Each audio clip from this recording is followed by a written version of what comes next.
back. If this freezes again, we're going to go to Facebook, okay? We're going to go to Facebook if this freezes again. So right now I have all of my pretzels crushed. I'm making strawberry chicken salad. I've taken all the pretzels and made sure that the pretzels are in the pan and that we have enough pretzels in order to make a crust because that's what you're going to be doing with the pretzels. That is your salty part. So I'm going to pour that out because right now what I need to do is take a half a cup of sugar and one stick of butter. Yes, we're back, Mary Grace. I'm glad y'all came back. I'm going to take a half a stick of butter, a whole stick of butter, and a half a cup of sugar. And I am going to make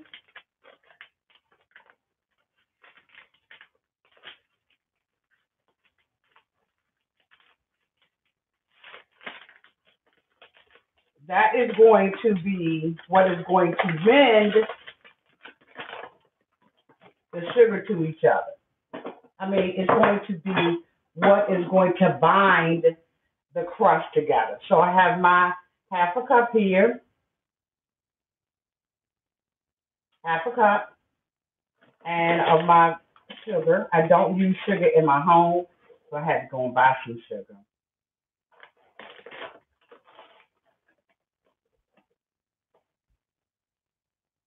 So we have our half a cup of sugar and a whole stick of butter that is sitting in a saute pan for me. So I'm going to take this down so I can show you all how this works. Okay, so let me turn it. So here is my stick of butter that I have in my pan. And again, I have my oven already preheated at 350 degrees because I'm going to have to take the pretzels and I'm going to take the butter and the sugar and I'm going to put those three things together to bind and make the crust. Let me eat one of these pretzels while I'm at it. Okay, that's good. Okay. So my butter is starting to melt and I'm going to turn this around so you can see the process of what it is I'm doing.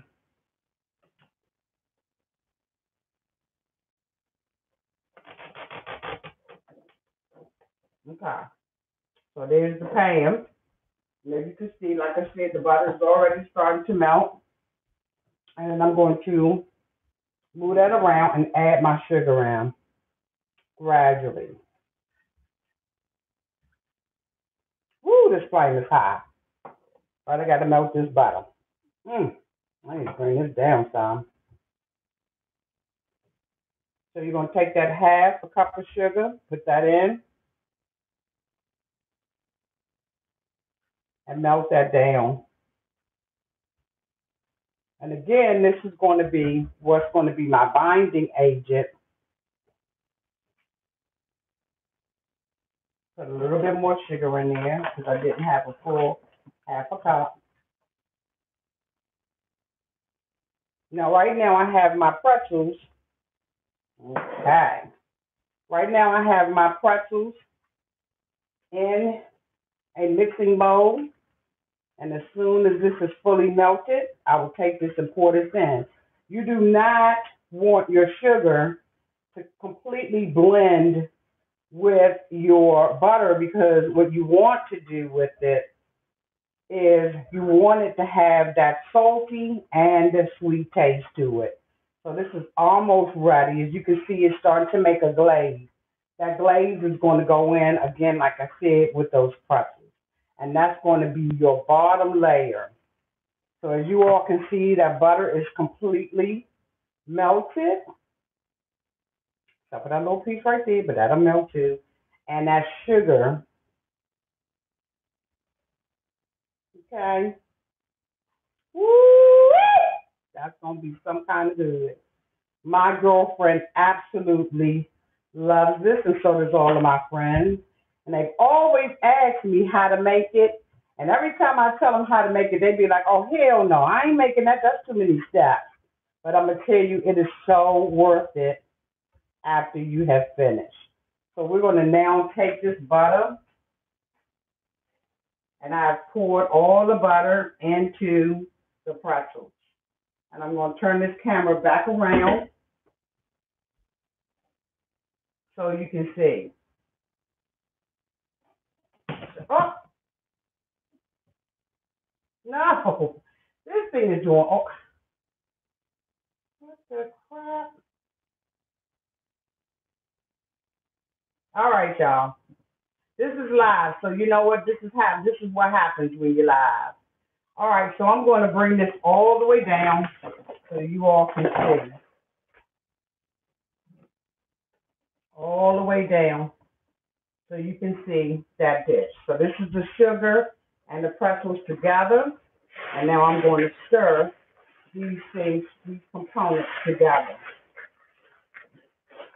Again, this is going to go into the oven at 350 degrees for about 20 minutes, just so that it can bind together and you can create the crust at the bottom. Now this is smelling all kinds of sugary. Oh my God. And it's so good, y'all. Once you have it, you will never forget it, and you will always want this mofo right here. So as you can see, it's starting to bind together, has a nice little glaze on it. You want to make sure that all of your pretzels are covered with the sugar and the butter.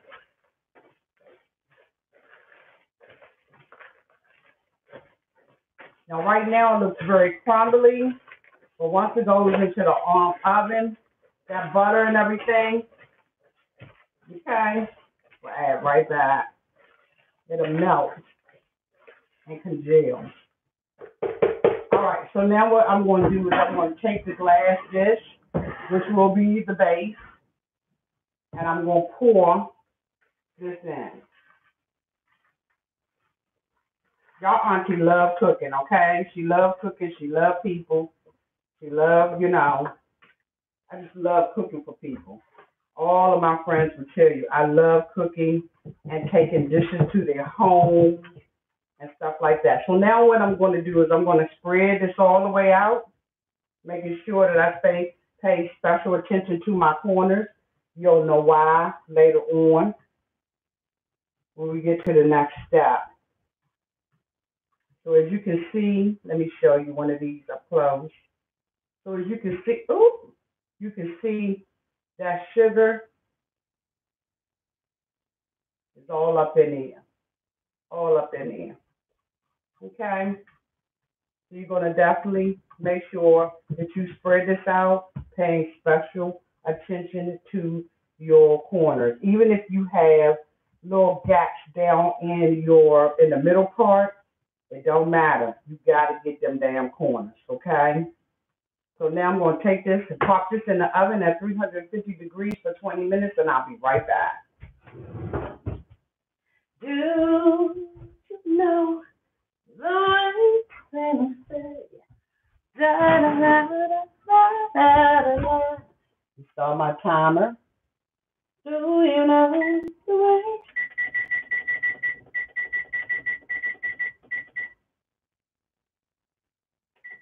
Okay.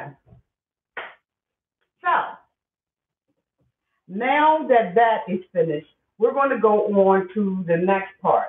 The next part of doing this, okay, like I said, this has 3 different stages to it. So the next part of doing this, why is this on your screen? Oh, this thing is doing all kinds of things today. All right, so the next part of it is doing our Jello. Okay, we have a Jello, strawberry Jello. You're going to use a 4.5 ounce cup of it, and I usually put it in this because there is a secret to doing strawberry pretzel salad and the gelatin, and I'm going to show you all this stuff. Inside of that, you're going to have your sliced strawberries and glaze sauce. You want to make sure that it has in sugar, and you're going to make sure that it is in a container that has the strawberries and the Jello. You're going to take that out a couple of hours before you do it because you want it to be a little bit defrosted, not all the way, because it has to congeal with the thing. So now Jell-O, you're going to read the Jell-O and you're going to cook that, as you also already had a pot. So the Jell-O says that what we're going to do is we're going to do a cup of boiling water and a cup of cold water. So now we're going to get our measuring cup and we're going to pour a cup of water in so that we can boil it.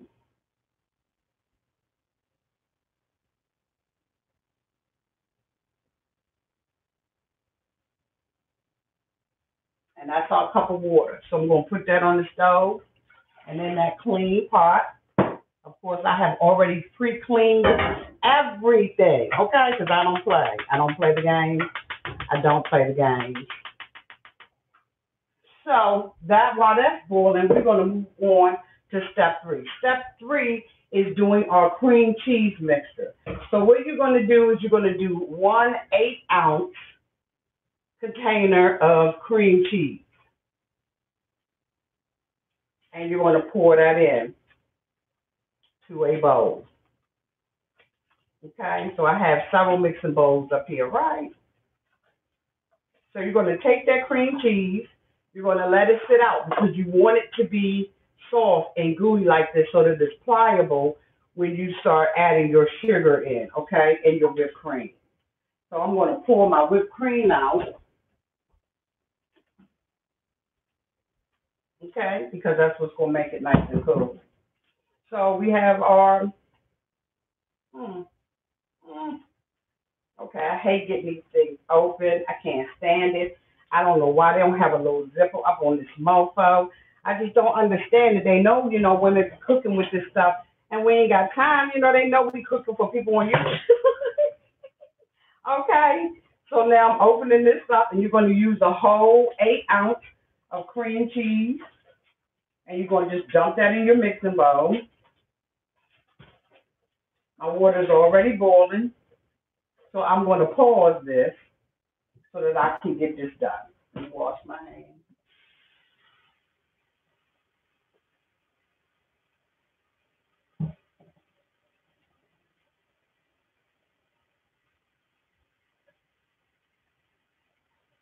Don't want to, even though this is not an issue with cross-contamination, I do want to make sure that my hands are clean. I also want to clean this up.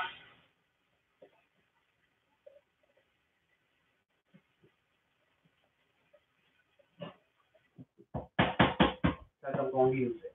All right, so now my water is boiled, and I'm going to take my strawberry Jell-O. Again, it is for 4.5-ounce serving of strawberry Jell-O. And I'm going to pour this in this bowl.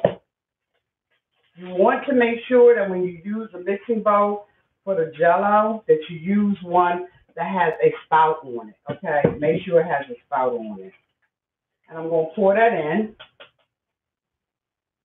And I'm going to tilt this camera down so you can see what I'm doing with this, okay?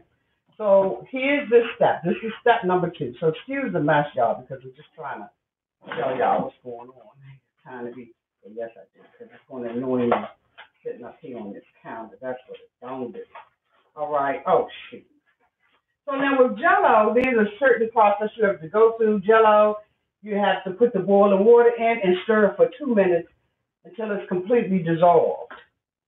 So now I'm going to take this. I'm going to take my 1 cup of water. I'm going to pour my water in to my bowl, and I am literally and figuratively, okay, going to stir this for 2 minutes. So right now it says 14. Okay, here we go. Now, one thing that I have noticed about Jell-O, and when I make this particular recipe, if I do not follow this like to the T, this Jell-O will not congeal. What you want the Jell-O to do is you want it to congeal partially. You do not want it to freeze all the way up and become Jell-O. It will do that when you put it on top of the cool down crust. That is what you want. You do not want your Jell-O to congeal all the way, okay? So I am going to literally stand up here and stir this stuff for 20 minutes. Thank you so much, Lakeisha Brown, because now I'm drinking water. And as we're waiting for everything, we'll get into the review. I'm so thankful that for the 18 of you all who are out here watching your auntie cook the strawberry jello salad, strawberry pretzel, strawberry pretzel salad. Okay, that's what we call it. Okay. But I'm going to stir this for 2 minutes, and we are going to get into the review. I think this is fun. I have been thinking about, like taping this and putting like pieces and stuff like that together. But I was like, you know what? I think it's more fun when I'm doing it live, especially for people who are maybe in your own respective homes cooking and doing what you do with the whoop whoop and the boop boop boop. You know what I'm saying? You know what I'm saying. So I'm almost at my 2 minutes of stirring. I'm gonna go a little bit over it because I'm just anal that way. Okay.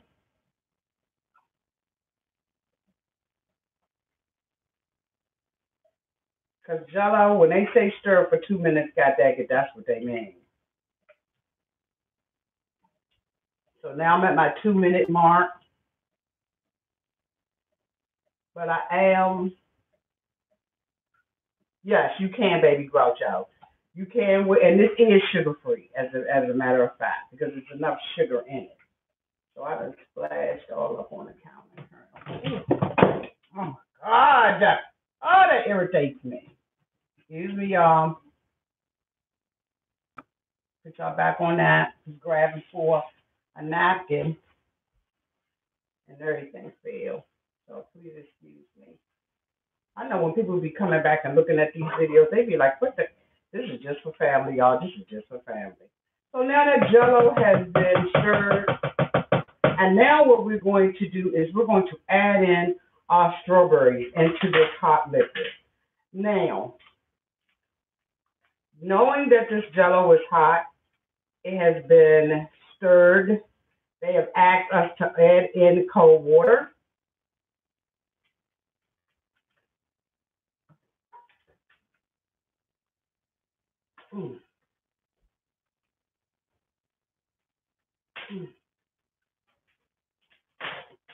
I want to open this up. Now I want to add in my cold water.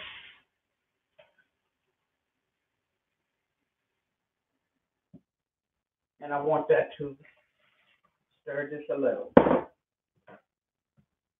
So now we're going back to stirring our Jello. And we're going to be putting this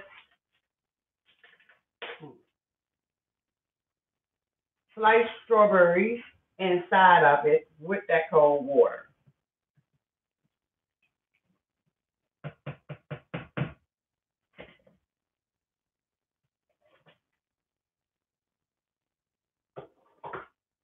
And we're going to break this down.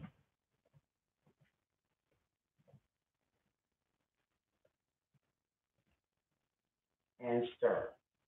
This strawberry Jello sits on the top of the cream cheese. Remember, it's 3 different layers. And so now we have this together, and we're going to stir this up. I need to clean up while I'm stirring, because I got the stirs. So I need to clean up as well, because this right here is going to drive your auntie crazy. I don't know if y'all like that, but I'm telling you, I just do not like a whole lot of stuff around while I'm cleaning, while I'm cooking. It makes me mad that I didn't put my other stuff up yet, but I will. So now we're going to stir this up. And we're going to sit this, after this is all stirred up, we're going to sit this inside of the refrigerator, and we're going to let it come to a point where it has congealed only on the edges. You don't want it to become Jello. The only thing you want this to do is just slightly, and I mean when I say lightly, I mean lightly congeal on the edges. And then it is time to get it out. And so that's why, right now we have our crust in the oven, And I'm going to take a little peek at that and see if that has hardened. And that has to completely cool down before you start putting your middle layer on it. So I'm going to put this in the fridge.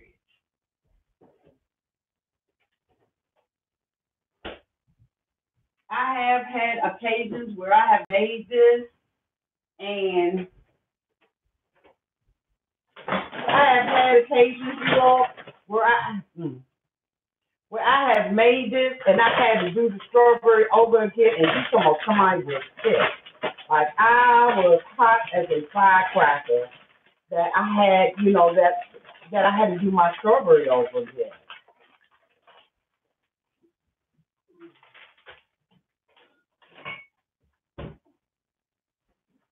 I'm gonna throw these things in the trash.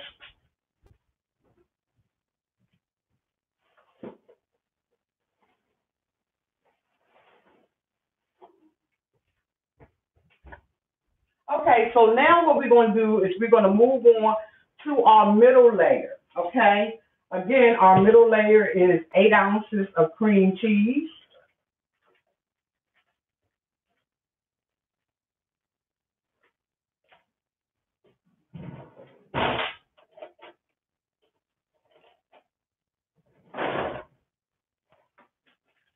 So we got our 8 ounces of cream cheese.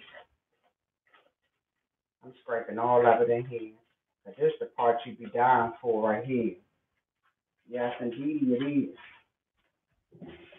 Sorry, y'all, I washed my hands 50 million times while I'm cooking. I apologize. But it's such a habit.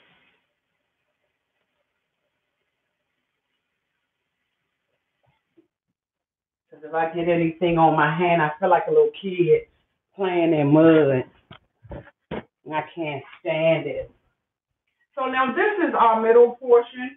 Our middle portion consists of cream cheese, 8 ounces.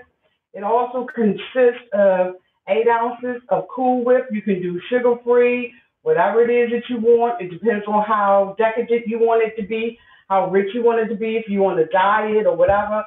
I usually use original Cool Whip because I think that it just makes the recipe spot dead on. And then we're going to use a 1 cup. Can y'all see that? 1 cup of sugar. Okay? So what I usually do is I pour because I am bad at measuring sugar. And when it says 1 cup, it means 1 cup. So now I have my cream cheese. I'm going to open up my Cool Whip. Are y'all talking out there? Oh, thank you, Tarsha.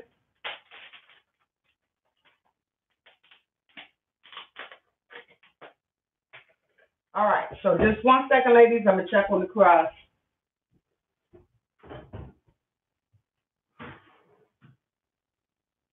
Oh, yes. God dang it, yes. Okay, it's got 5 more minutes. It's already hardened. So I'm going to tilt this down, and we're going to look at the middle filling. Okay. So this is the middle filling right here. This is the 8 ounces of cream cheese. And now what we're going to do is we're going to take the sugar. We're going to pour our sugar in. I'll wash those later. And then we're going to blend it. We're going to mix this with our mixer. Surround the camera. How did I do that? Bang! Okay. So now I'm going to mix these things together. I've already pre-washed my blade.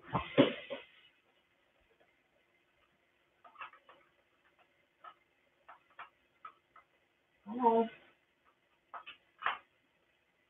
I hate when these things don't go in like they're supposed to. Like, this is irritating. It's irritating. I need you to go in there. That's all I need you to do. So all I got to do is have patience, right, and line it up. But there we go. That's number 1. Number two. Again, like I said, I've already pre-washed these.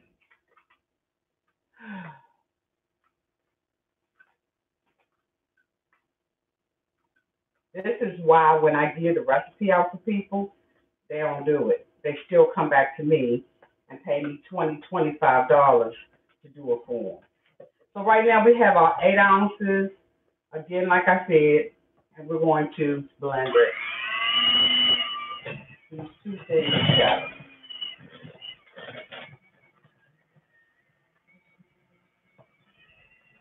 And I just wait, that's what I'm saying.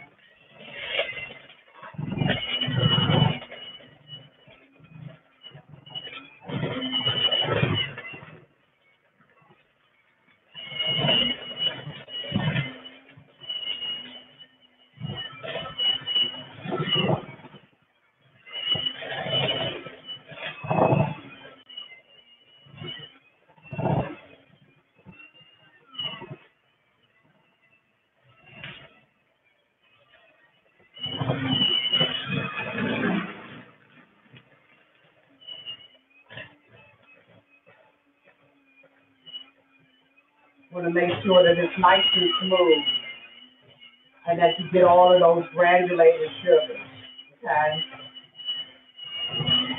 And they run all up and down the bowl. But I'm going to get them sauces. Okay, so now what I'm going to do is just try to bring down what I have on my sides. I want to try to bring that down. And I'm going to use this little baby spatula because it's just easier to work with.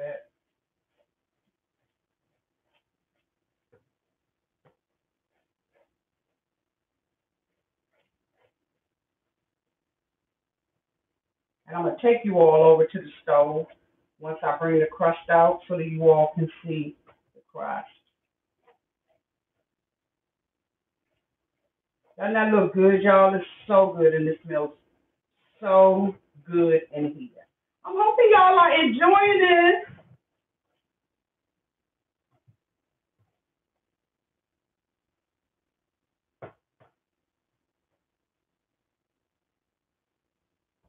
Okay, so now this is all brought down to the middle. So now that these two things are together, now what you want to do is you want to add your Cool Whip.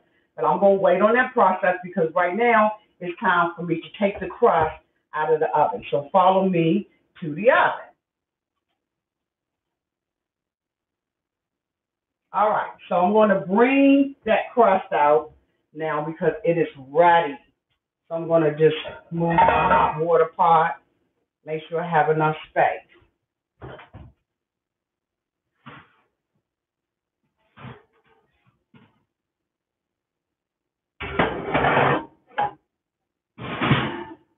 So now as you all can see, let me cut that off. Now as you all can see, this crust that we did, let me make sure y'all can see the crust. Okay, y'all can see it. Now this crust that we put together made up of a half cup of sugar, 1 stick of butter, not margarine, butter, and 2 cups of pretzel. Okay, I already stopped you. I stopped you. 2 cups of pretzels has now made a crust. This crust is hard as a rock, okay, in certain areas. What we need this crust to do is to cool down so that we can put and layer everything else on it. So it takes sometimes quite a bit of time for it to cool down, probably about 15, 20 minutes, and after that it's cooled down. But you see that this is hard, okay? Yes, yes, Auntie. Yes, Auntie. You better go ahead on the run out that strawberry pretzel salad.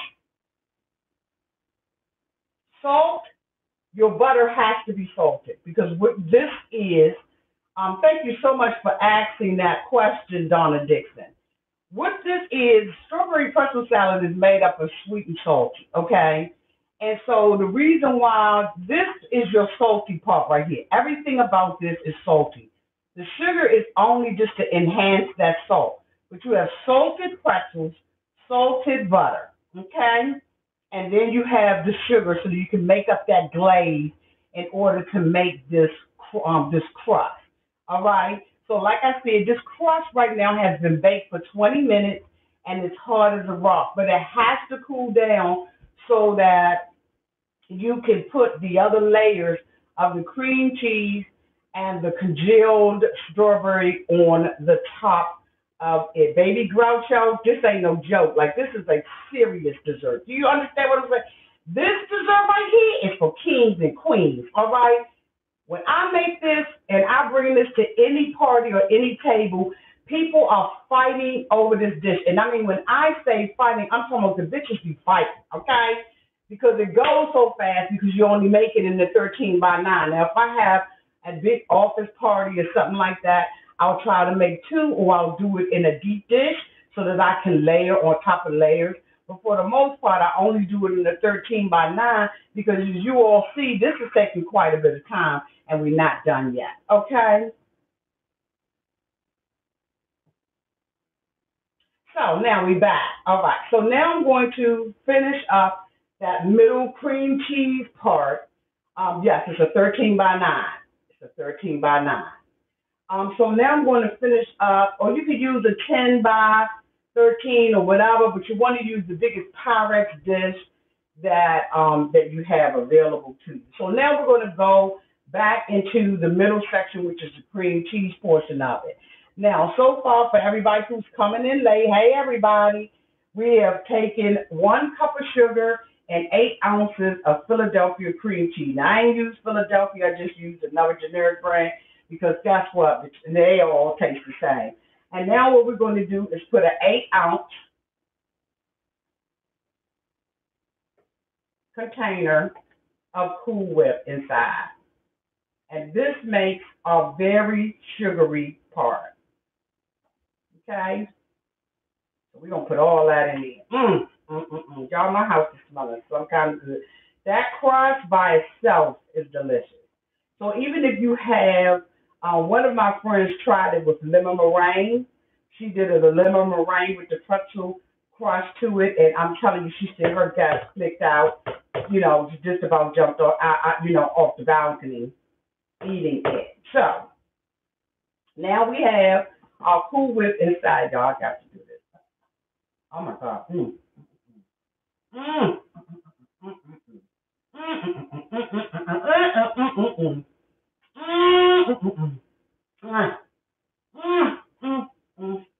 Okay, now let me wash my hands.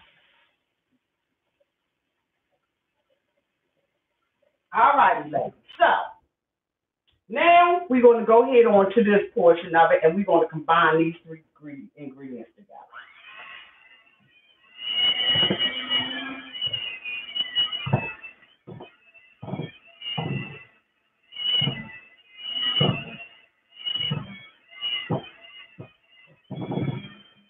Yes, yes. If your heart is yes. Will you still say if I told you what I really need? Will your heart say yes? Now, as you all can see, this has gotten very smooth from the consistency that it once was.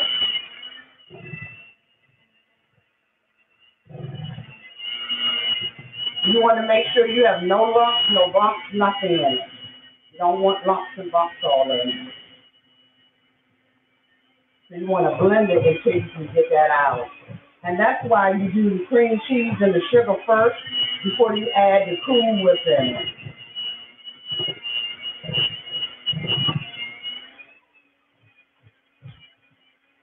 Let's get outside.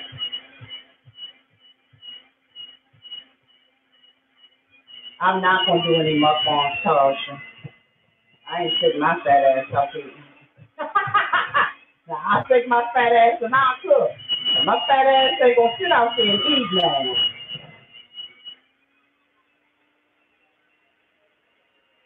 So we're gonna lift these blades,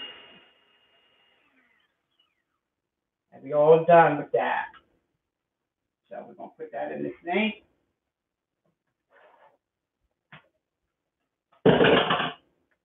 Good to go. I'm good to conserve electricity. All right, so now, just 1 second, ladies. Got to clean up some.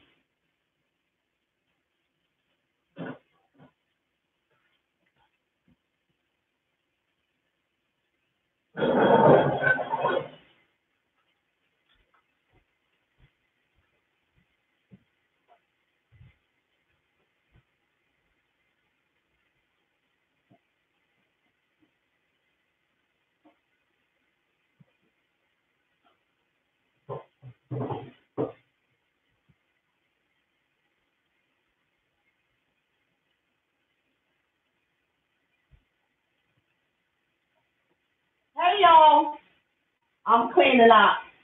I gotta do this. As you all can see, I don't leave my dish pan on my countertop. I use my dish pan and I put that motor away because I like countertop. A lot of people have this out all day, and you know, whatever your preference is, that's your preference. But for me, it's not something I prefer. I prefer to put it up, let the dishes drain in it, come back, towel dry if necessary, and I put that loco right back underneath the sink, because I don't need you to be all up in my business like that. Okay? I just don't.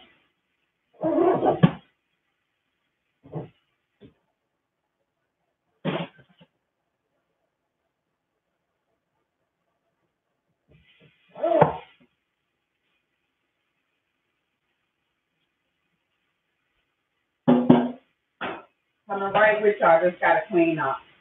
I ain't gonna be able to do it, y'all. I just ain't gonna be able to do it.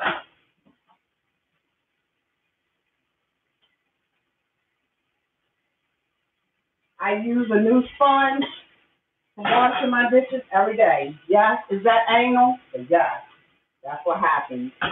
I change my sponge out every day because, as you know, sponges collect germs, and stuff like that. And so, yes, is your auntie anal like that? Mm-hmm. It sure is. And as you notice, when I do my dishes, I don't care how much my hands get burnt out, I don't like to use a drop of cold water unless I really cannot just take the heat anymore.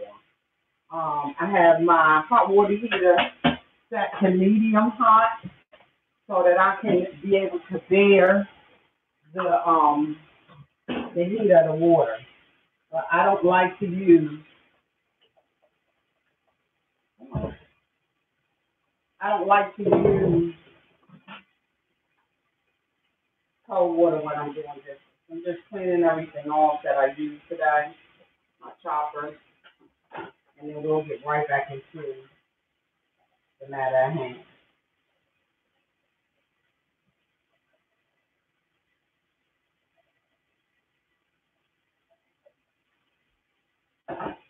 It's only have water in it, so but I still need to rinse it out. Let's get that pot, rinse that pot out, and only have water in it, but let's still rinse it out. Anything else needs to be washed? Okay. So your auntie back. So now this particular thing, like I said, this one has now all three of the ingredients in it, and we're going to take this and put this in the refrigerator so that it can harden just a little bit so that it can be spread on top of the pretzel. So I'm going to scrape this down, bring all of this down to the center. Let me bring the camera down so you all can see. Okay, so I don't know if you all can see the consistency of this, but it's nice and creamy, but it will harden once it goes in the refrigerator.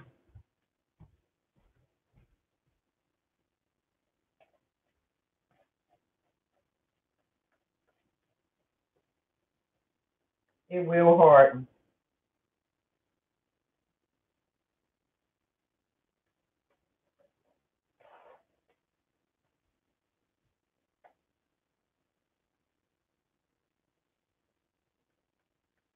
But you're going to need every cotton freaking part of this because it's supposed to spread all the way, but I'm telling you, it just doesn't. You need every part of it, but the part I'm putting in my mouth right now, this little part right here. Mm-hmm. Yeah. Now I'm gonna put this in the fridge. Check on my Jello.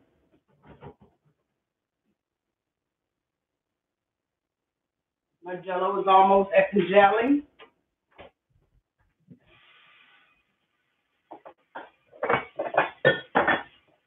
I clean my measuring cup.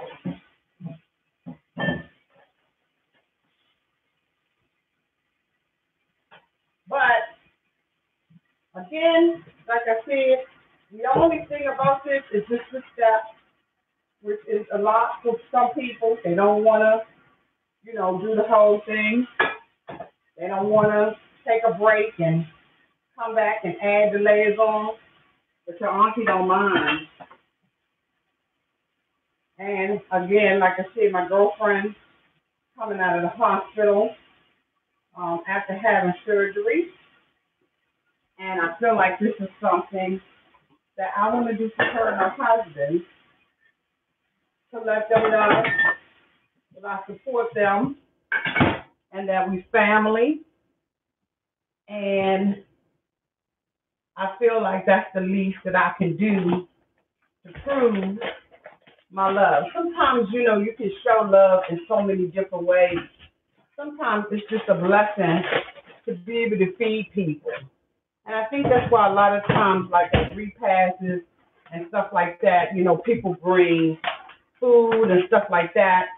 Food is a way of bringing people together, and it's a way of basically showing, that you love and you care about people. So for all of you all who were out here earlier with me, I made some curry chicken salad for them, and I'm gonna take that over there. And the thing about it is, I don't have to even sit over there. I take it in nice to-go containers. I changed it and took it in and put them in nice that chicken salad in a nice to-go container for them. And that's all. That's all I gotta do. I ain't gotta sit up underneath their butt cheeks and watch them eat the food. Even some people they do that. They want to sit up under you, watch you eat it. How it tastes. Look, I already know how it tastes.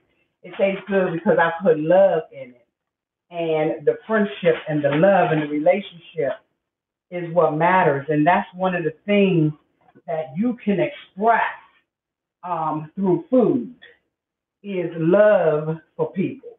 So let's, I think that that's why one of the reasons why I love doing it.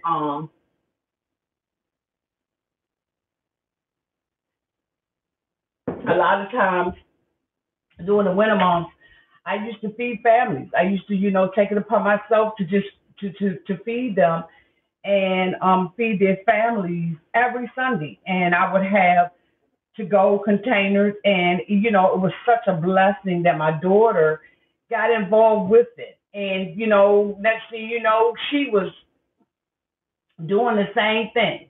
She wanted to help her mommy, and she had taken her allowance and was like, you know what, mommy, I'm gonna contribute. We went to one of those bulk stores like BJ's and Costco's and Sam's Club, and she used her money to, help pay for it. And I was like, thank you, Pooh, because you know what? At the end of the day, she didn't have to do it. But because she saw that the love that, her mother was sharing with other people, she wanted to get in on that. And now, she had gotten to the point where she started cooking meals herself and really started getting into cooking and preparing things and just really sharing her love through food as well. And I was glad that I did that because I think that sometimes as adults we need to leave traditions with our children. We need to teach them how to love people in different ways. And a lot of times people are too prideful to accept cash or whatever. But you know what? Most of the time people they will accept food from you. You just be like, you know what, girl, I was cooking X, Y, and Z, and I just decided that I wanted to cook something for you, child, and I'm gonna bring it by your house, okay? And people are more prone to say yeah than if you say, you know what, I got $400 that I want to give to you and your family. Now there are instances where people want money and need money, so you got to know the difference. But if you just want to show love to people, preparing a meal or a nice dessert or something like that is always accepted from people, especially when they know that your ass is clean, because you got to keep a clean kitchen and, you can't be walking around all nasty and stuff because I'd be damned if I'm going to eat something from somebody who's nasty. So anyway, ladies, as we're waiting for the crust to cool down and we're waiting for the jello to congeal, let's go on and talk about Iyanla Fix My Life. Okay, so Iyanla Fix My Life was about, this woman and her three daughters and her ex-husband. This woman's name is Yvonne. And Yvonne, decided that she was going to come on Iyanla Fix My Life, the lie detector determined, part one and part two, and tell a lie. Okay? So basically, the daughter, Nicole, who was the oldest child, decided that she was going to write Iyanla Bonzon because she did not have a relationship with her sisters because the mother had accused their father, Montel, of basically raping them when they were children or molesting them when they were children. And the story was extremely complicated, yet it made perfect sense, okay? So basically, Nicole writes to Iyanla, and Iyanla, of course, her and her producers decide to pick up the story. And so this young lady comes into, they come into the thing. Yvonne, Whitney, who is make sure I get it right, Whitney, who's the middle child, and Brittany come into the door, okay? They greet Iyanla and everything, and they're ready to do this truth-telling stuff. Then Nicole and her father comes in. And the mother started backing up, like this man was a monster and he was going to hurt her or like she was in some kind of danger, just trying to project to the audience that this man was a bad man or somebody that she feared or, needed to be cautious about or whatever the hell. So basically they come into the house and everything. Let me check this. Oh, good. It's nice and cool down. I know the bottom of the pan is, but it's nice and cool down. Let's check on the strawberries. Just 1 second. Why don't you close it? Oh, okay. Don't close it. That's fine. You can jump on it. Okay, not quite yet. So she makes the decision that, she's going to, act like this man is a monster and, she steps back and everything. And so Whitney, she's physically upset. And because Nicole came into the room. Her and Nicole have had a very bad relationship. They've been fighting each other and, going through a whole bunch of changes because of this lie that the mother told. So basically the mother tells this lie that the father, molested Whitney. So basically Whitney and Nicole were together, and they were with the father, and they were coming back, I guess, from maybe spending time at his house or whatever. And she was eating a popsicle in the back of the car.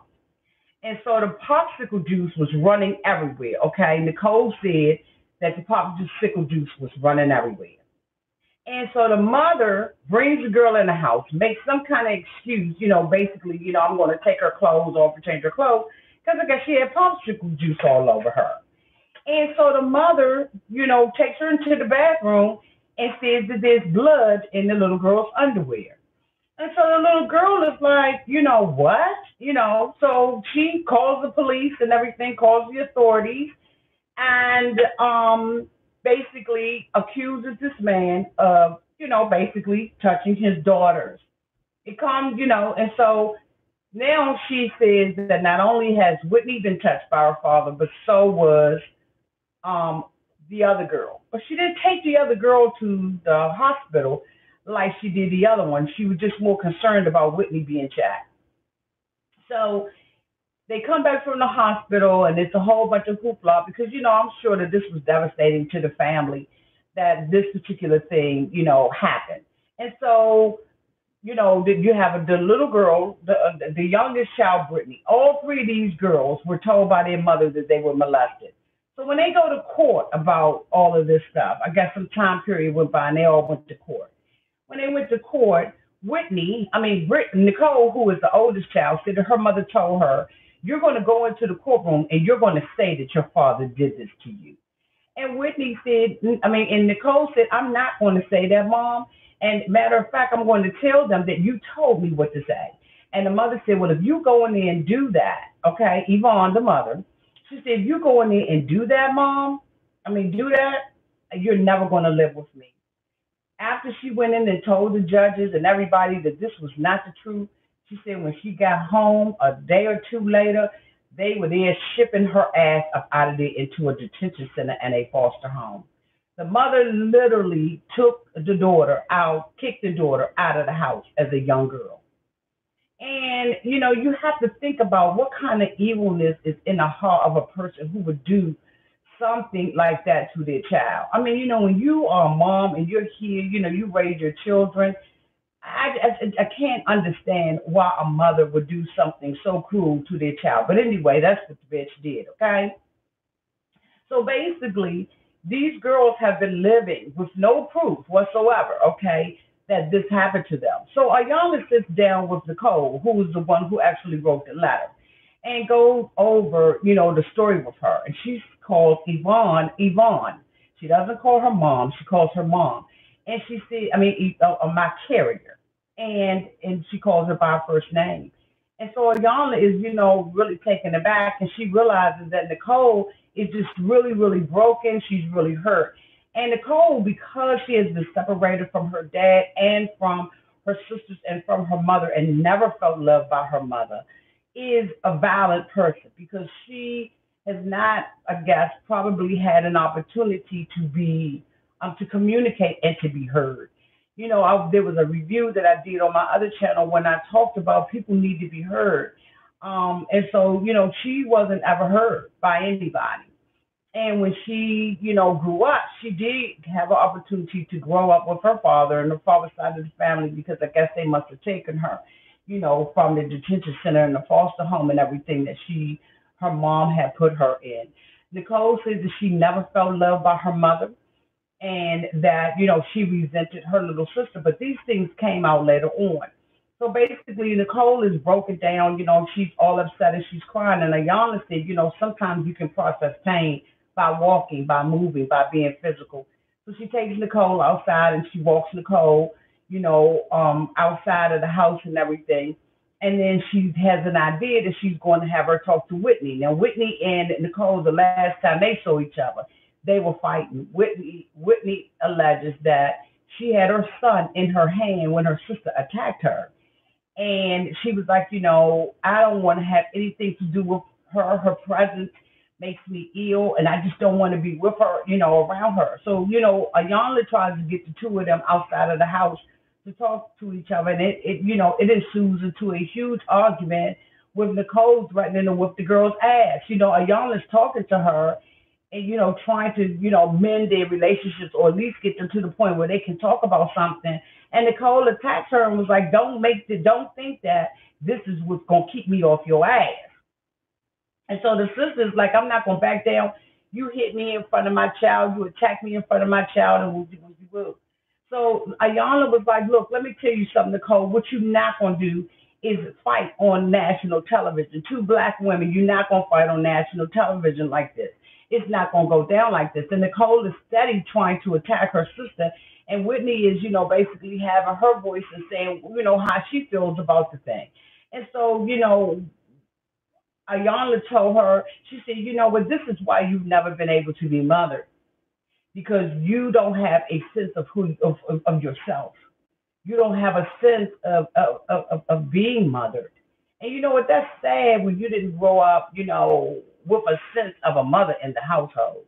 It's like her mother never loved her. She never loved her. So basically, Oprah talks to Whitney, and basically gets her side of the story and everything. And then she was like, you know what? Okay, I got these two sides of the story. I'm sure she talked to Brittany, but Brittany doesn't seem to have as many issues as the other sister does. So the main focus has been on these two, right? So now we got her sitting down with the mother. And the mother and everybody, when they came through the door, they all took a lie detector test because the mother, during the interviewing process, said that this was something that needed to be done, that they all needed to take a lie detector test. And so, you know what? That's what Iyanla said. All right, boo, that's exactly what we're going to do. So the first person who takes the lie detector test is the father. And then, the mother, and, okay, let's find out what the hell really happened and what went down. And so the mother, during the time that they're waiting for the results to come back from the lie detector test, Ayanna sits down with the mother, and she asks the mother point blank, "Do you believe that your ex-husband Montel, the children's father, raped these kids?" And she was like, "Yeah, I believe that that's what he did to them." And she began to tell a story again about what happened with the underwears and all of that kind of stuff. So so Yana said, "Well, you know what? I'm like the young generation. I needed to get some receipts." So she pulled the documentation of what actually happened in this case, and she tells the mother. She said, "We pulled it, and you mentioned that there was blood in her underwear, and when we pulled the documentation, it clearly said on the police report and in the investigation documentation that there was Kool-Aid in the child's panties." And so the mother said, "Well, during court, they brought off some panties that were similar, but they weren't the same one, and they were clean. And they just put Kool-Aid in it. I think they switched the panties out. Why the fuck would they have to switch the panties out? Like, I don't understand why she even thought that that was reasonable, a reasonable thing for her to say out her dumb mouth. But anyway, I digress. This is what the dumb woman said. So basically, after she says this and everything, it's like, oh, okay, this woman doesn't have any, this woman don't have any sense whatsoever. Okay, she's like a really broken, angry, bitter bitch. All right. And so so Ayana goes on and tells her, she said, you made accusations about something else. And then she gave her the receipts on that. She said, you basically asked for custody of these children. And then later on, 10 years later, you go and send the children over there with their alleged rapist. And so the mother says, well, they were old and they were asking to be with their father. So I decided that, okay, well, they should be with him. If you believe that this man has molested your children, I don't care how old they are. Why would you put them in a position to be touched again, or even to be threatened with being touched again? You lying bitch. There's no way in the world. So she's standing there with this dumb look on her face and telling my mama don't lie. No, mama told her lie. Okay. So basically, you got all this turmoil going on back and forth. So part two comes on, and so they all go into this room that Ayanla called the truth room. And she told the mother, you're going to have to tell the truth about everything. But prior to them going into the room, she asked the mother about the mother's past. The mother said that she was dating this man named Clyde. And, the relationship she loved Clyde and Clyde loved her. But the relationship between her and Clyde didn't last because she basically, Clyde worked a lot. And so she said that, basically, Monzel, his name is Monzel. Monzel actually asked her to go out on a date. She said she ain't like him, wasn't no love there, but that ass got pregnant. So she said she went back to Clyde and basically told Clyde, I'm pregnant. And so Clyde was like, well, just hide it, act like the baby is mine. And she was like, no, I can't do that. So she was already in a relationship with Monzel and really did not care about him or anything, right? So after she was in this relationship with him, she ended up having these other three kids.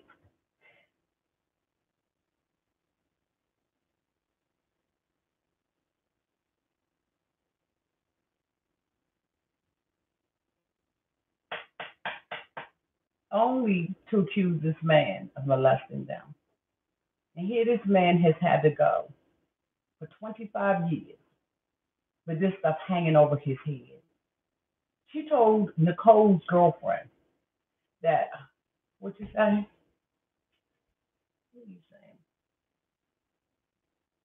Oh, okay.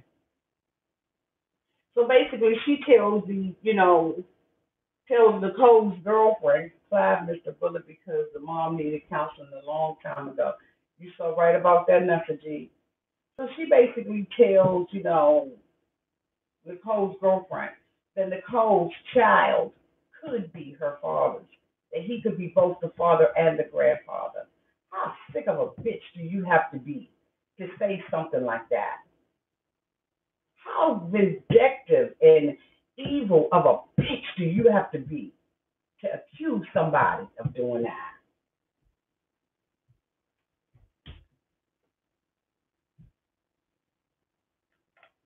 I don't understand it. I don't understand her, and I don't understand it. So they go into this room that Iyanla has all of this brown paper on. It's called the truth room. Basically, the mother admits in front of Iyanla before they went into the room that she didn't even want Nicole. She treated Nicole her whole entire life like an unwanted child from an unwanted pregnancy. And we think it's nothing when these young girls have children. We think, oh, okay, they got pregnant, they need to be responsible for these children that they have, not realizing that these may be children who have children that they resent for their entire life, their entire life. So we brush it off and we say that we're going to help them, but we don't know the mental and emotional abuse that the child is going through. Coming out of the womb of a teenager who really didn't want the baby, who was forced into having it. She said she wanted to have an abortion, but she was asked to keep the baby. It would have been better if she had aborted that baby. You don't bring a child into this life, in my opinion, because you don't bring a child into this life and mistreat them, abuse them, use them, treat them like trash on the street, because you yourself are a broken down woman. You have to make a decision about what you need to do. Now, am I pro life? Absolutely. Am I pro choice? Absolutely. Absolutely, I am. This woman destroyed Nicole's life. And now Nicole has five children that she is raising as a bitter ass woman, a broken woman. She fights her sisters in front of these children. She acts a complete ass. Ayala told her you're not a good mom. That's not to say that you don't feed your kids, clothe your kids, and have a roof over their head, but you're not a good mom. Is Simone more out here? Yes, exactly, ladies. The cycle continues. Is Simone more out here? Simone, she gone?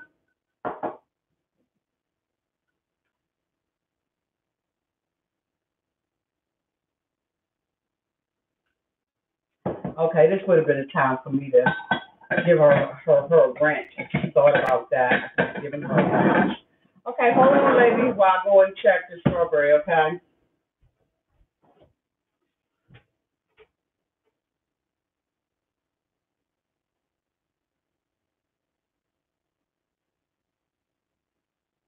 Need a little bit more jelly. So basically, this bitter woman now has to go in the truth room.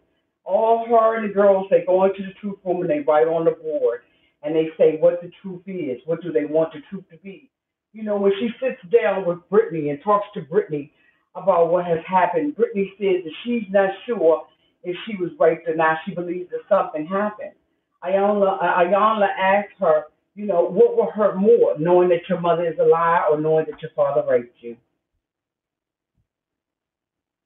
Or he did not rape. At the end of the day, the father didn't touch none of these girls. And the mama knew it. So they come in after they do that, and they all assist all the women down, and she reads the results of the lie detector test from the mama and from the dad. Mama, did you embellish the story about Monzel raping those girls? You said no. And the lie detector test determined that that was a mofo lie.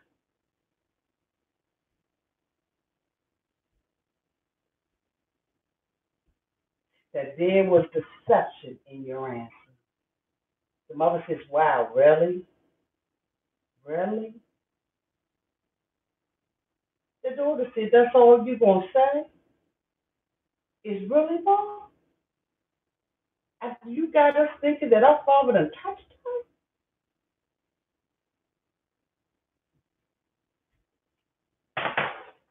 They had to break this bitch down to the ground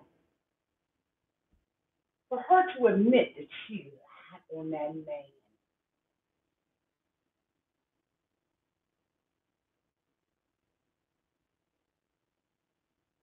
I was devastated, to say the least, that her mother would hate her own self that much, that she would destroy her daughters.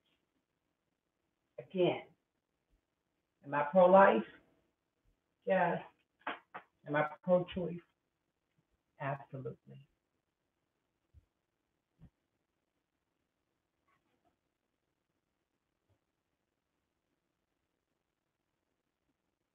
Because as the lady so eloquently said, the cycle continues. This girl has never known, Nicole has never known the love of a mother. The other two girls have never known a mother who tells the truth, a mother who lives in integrity, a mother who is upright, a mother who is not hateful. This woman is, she would destroy, separate these girls from one another. You lying bitch. Nicole sat there and said, I told you that this girl had popsicles. And why didn't you? If you believed he molested her, why didn't you check on me? Why didn't you make sure I was okay? The mother couldn't even answer it. She didn't give a damn. Nicole asked her, if I was Clyde's daughter, would you have loved me? The mother wants to make up all these excuses and tell them that they're going to be all right. No, they're not going to be all right. Who are you to say who's going to be all right? With your lying ass.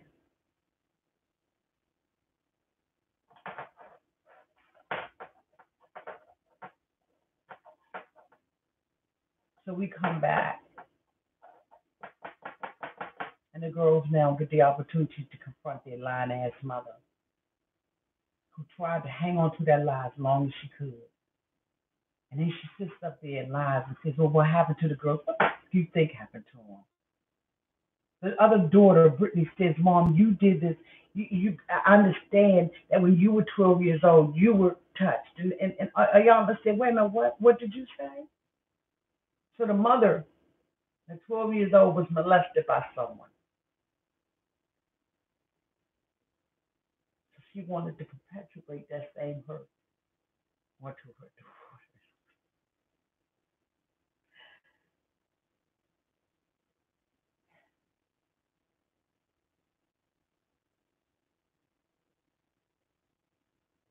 That same brokenness, that same disappointment, that same fear, she perpetuated into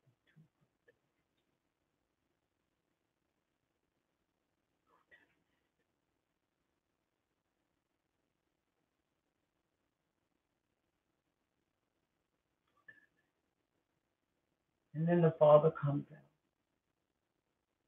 because Iyanla had already read his lie detector test to the mother and told the mother every question he had been asked. He was asked whether or not he had touched his daughters or molested his daughters, and he said no.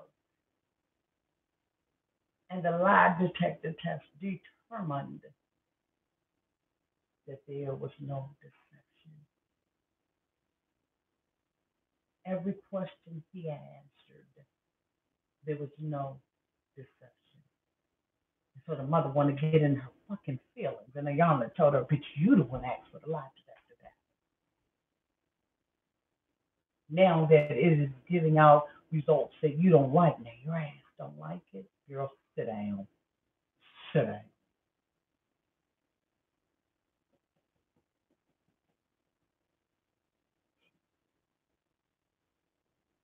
Who does that?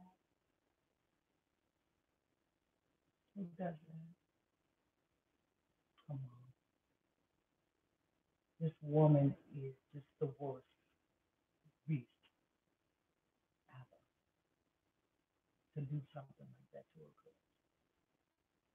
I'm gonna wash my hands, and we're gonna finish with the strawberry pretzel salad as we continue to talk.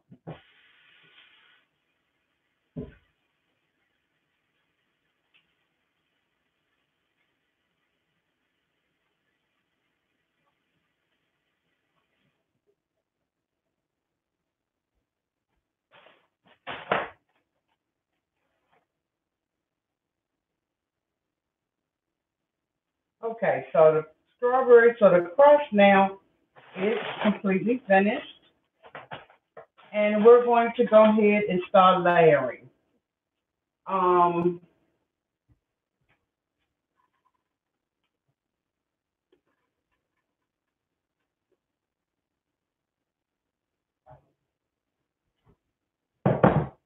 Bam, here you go.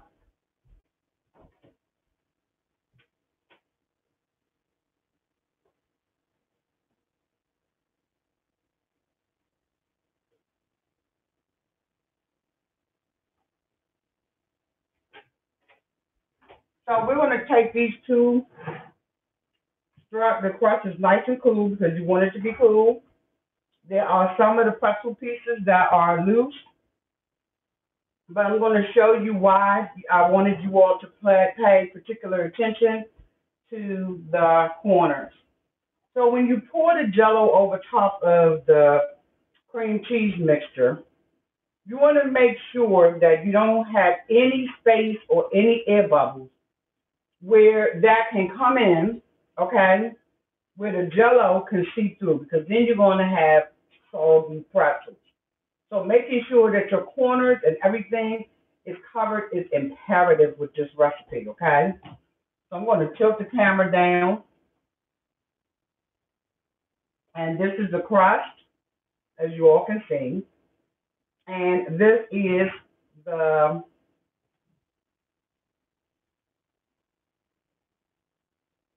cream cheese filling. So then what you want to do is you want to just pick it up so you all see that it's gotten hard and nice and gooey. And you want to drop that very gently onto your corners first. You want to make sure you get this on your corners first,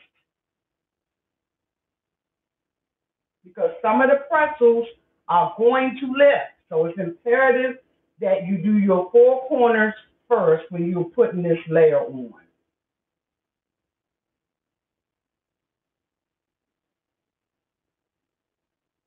Okay? Four corners first. You have to seal it at the corners. You don't want any pretzel showing. So what I usually do is push my corners. You see some of the crust is lifting? That's going to happen. It's never going to be as smooth. You know, maybe some people can get it smooth all the way. I have yet to find a way to get some of the pretzels from not lifting. But guess what? That's the beauty of it. So what you want to do is you want to make sure that when you're laying this down, that you're laying this down up against the walls of the pot, Pyrex dish, and that's why you want to make sure that your Pyrex dish is nice and cooled down because you do not want, okay, I repeat, you do not want, I'm going to eat that. Oh my God. You do not want this mixture to be warm. So you have to make sure that it's nice and cooled down. Oh my God, this is, ooh, child, this is so good. So I'm getting my corners, making sure that my corners are nice and secure. No pretzel showing whatsoever. No pretzel showing whatsoever.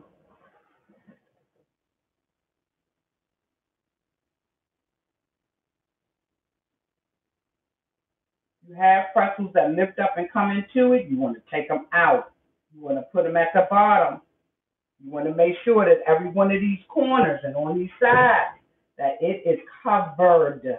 Because once you put that jello on there, I'm trying to tell you, the last thing you want is for it to be soggy.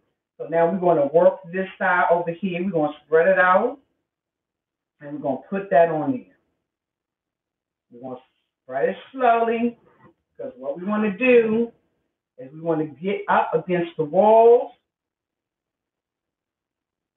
of the glass container, because we don't want anything, any holes.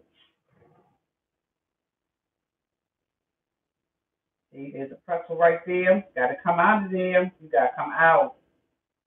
Sound like I'm talking to the demon of the mother. And like I said, you're going to need every bit of this, because you want to make sure that it's a thick layer, number one. And number two, you want to make sure that the whole thing is covered. So I don't know if you all can see how I'm covering this. I'm hoping that you can see that I am putting it up against this glass. It will slide down, so you don't have to worry about that. But you want to make sure that when you're spreading it, you're not spreading it thin, because you don't want what, ladies? Holes.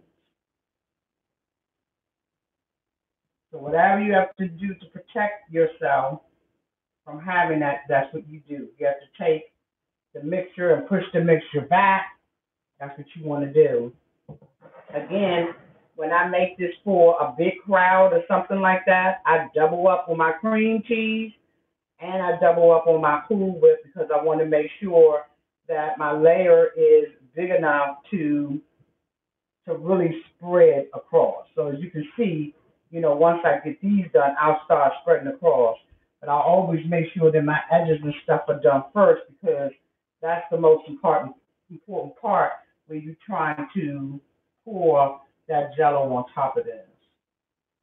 And then, of course, this has to go back into the refrigerator, because you want the jello to finish congealing. Okay?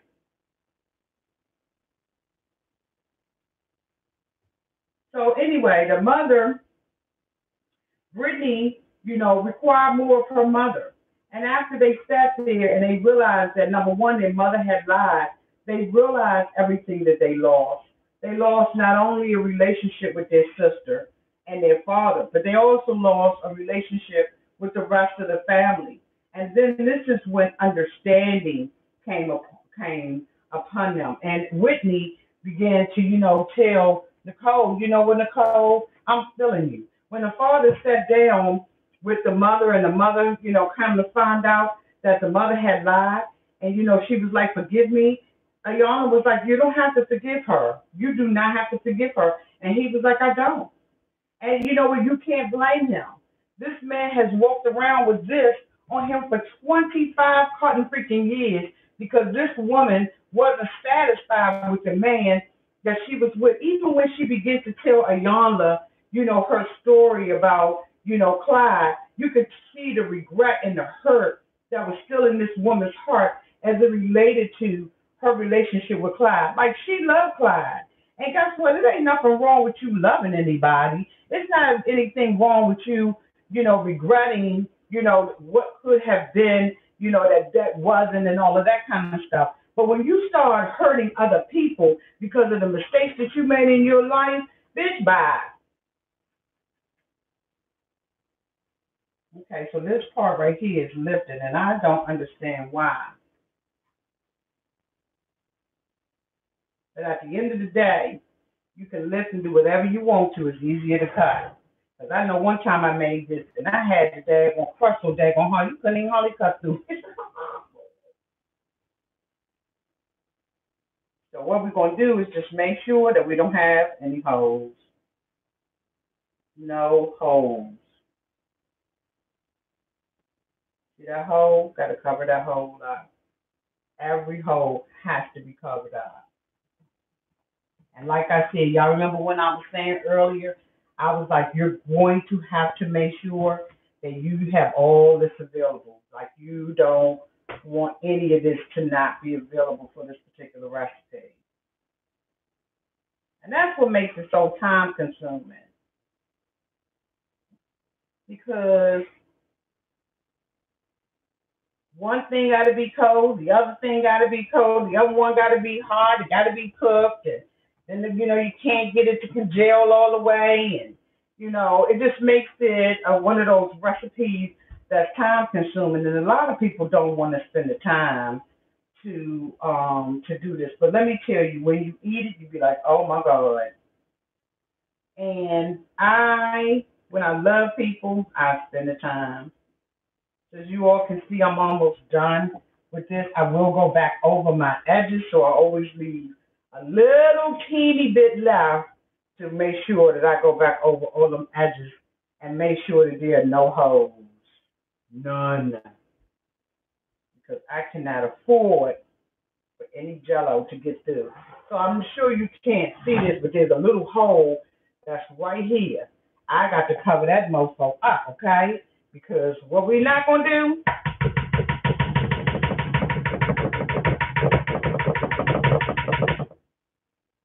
there we go. It's had that hole. So now it's just a matter of me going back and putting the rest of this on any corner that I think is vulnerable. So far, it looks like I don't have any really vulnerable corners. But, I just like to go back and make sure that there's no holes um, in this at all. Again, there's another little hole right there, so I got to cover that one up.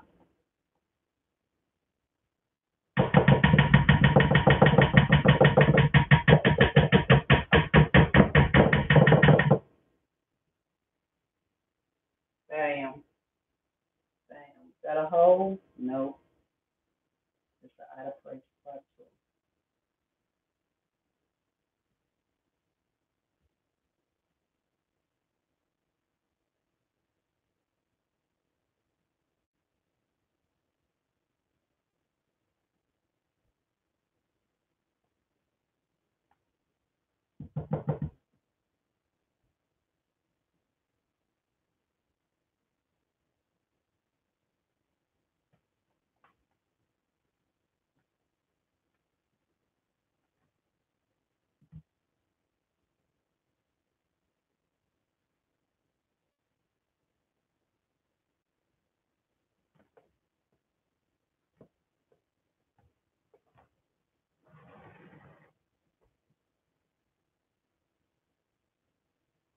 Now I'm just placing.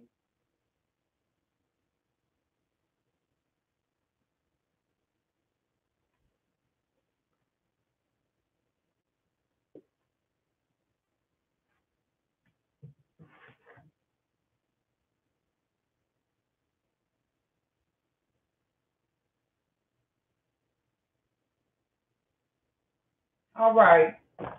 So now that this layer is on here, as you all can see, there are no holes in it whatsoever. It is all the way up again. I'll come back and I'll clean that up later. But again, like I said, you just want to make sure you don't have any holes in there whatsoever. And so I have been very successful with that. So now we're going to go to the jello. which is the portion that you put on the top. It has congealed. If you can see, some of the congealing has already happened, and that's not what you want to happen. So what you want to do is you want to take this strawberry layer and you pour it across the top of it so that it can finish congealing as it is.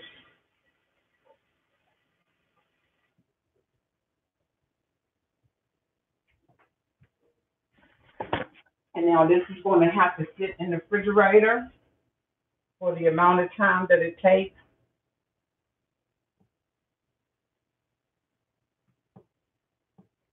For the Jell-O to finish congealing. And that is strawberry pretzel salad. So I'm going to show it to you from this angle so that you can see all the layers. Pretzel, strawberry, pretzel, cream cheese, and strawberries. And now I'm going to make space in my refrigerator on the top shelf so that it can congeal. My daughter got stuff in here that I need to throw out.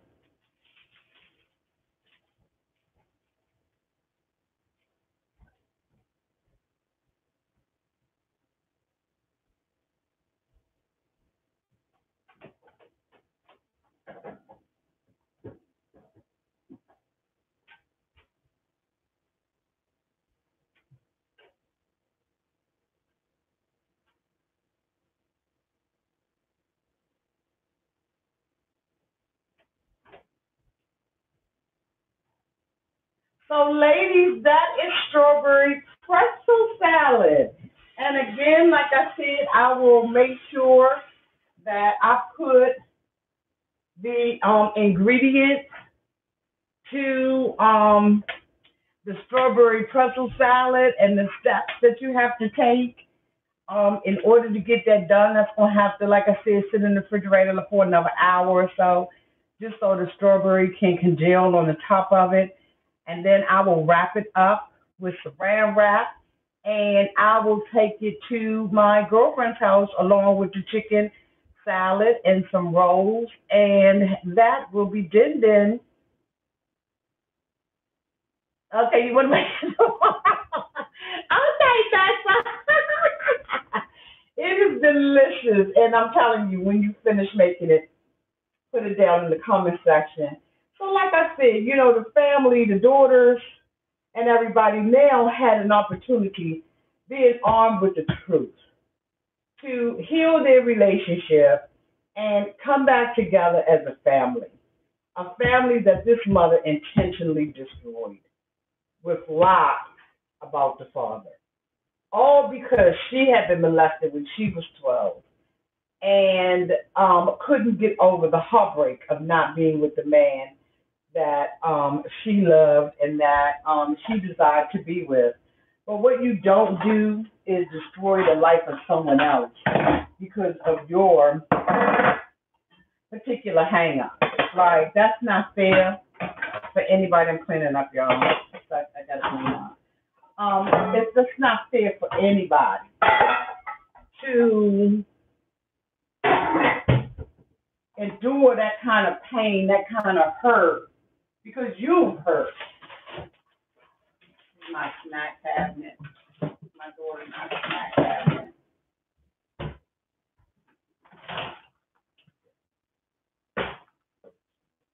Excuse me, ladies. Be right back.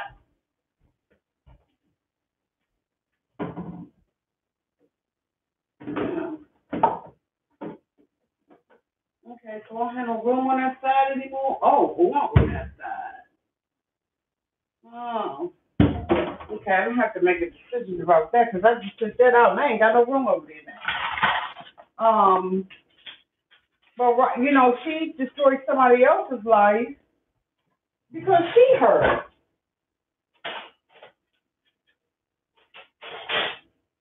And you know, she felt like nobody protected her she had to overprotect her children, but she really didn't protect the children. She lied. What the hell is wrong with this?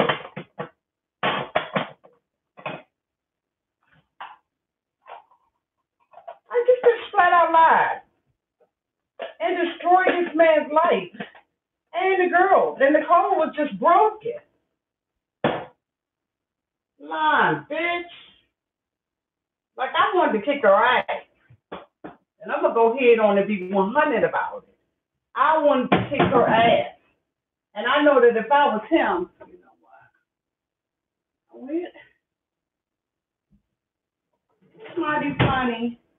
My daughter knows how to make this thing stay down. Oh, that's how she made it stay down. Okay. That little part. Lord Jesus. Y'all can tell who be cooking the most in this household, my daughter. Because now I'm trying to go back and put stuff back, and I can't even get the stuff right because I don't like the blade. So my daughter is fearless, though.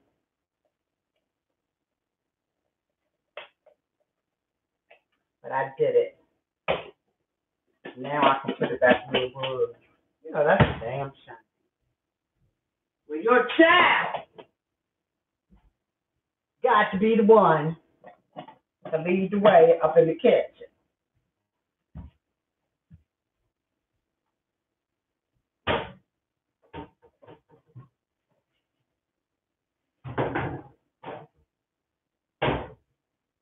I'll wash the rest of those dishes and be done. So at the end of the day,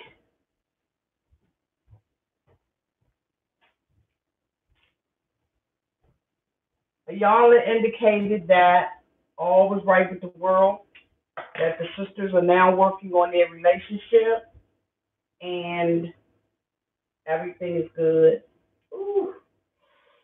Whew. Take these things down.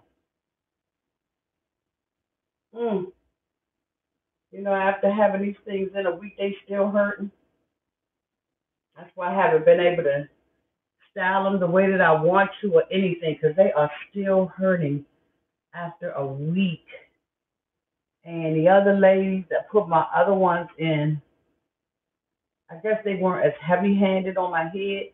But these right here, these are still hurting after a week. And they shouldn't be. But they are. Damn, they are. So anyway, ladies, thank you so much for cooking with Auntie and for having a chit-chat about Iyanla Fix My Life. This has been so enjoyable. Thank y'all so much for spending y'all Sunday with me. Tonight on my other channel, I will be going live to talk about the new couple. I think if I can get out of her house, okay, because I know her and her husband will want to be, you know, kicking the bubble and talking and stuff. But I really do want to talk about it because it was, you know, it's such a big difference in how people felt about things as it relates to these new gay couples, the first gay couples on 90 Day Fiancé. And so I do really want to have a discussion and kind of talk about it and just see what people are with it. I mean, you know, I don't have a problem with it whatsoever, but if people have a problem with it, you know, then that's okay too. I don't want it to be, you know, an attack fest where people are attacking one another and stuff like that. But I do want it to be a discussion where we just talk about, you know, basically how we feel about it and all of that kind of stuff. I don't think that there's anything wrong with doing that. So hopefully I'll be back from her house about, I guess, about 8 o'clock, 9 o'clock tonight. And then we can go ahead on and go live on my other YouTube channel. Again, thank you so much. And I will put the ingredients to the recipes down at the bottom for y'all. Love y'all to pieces.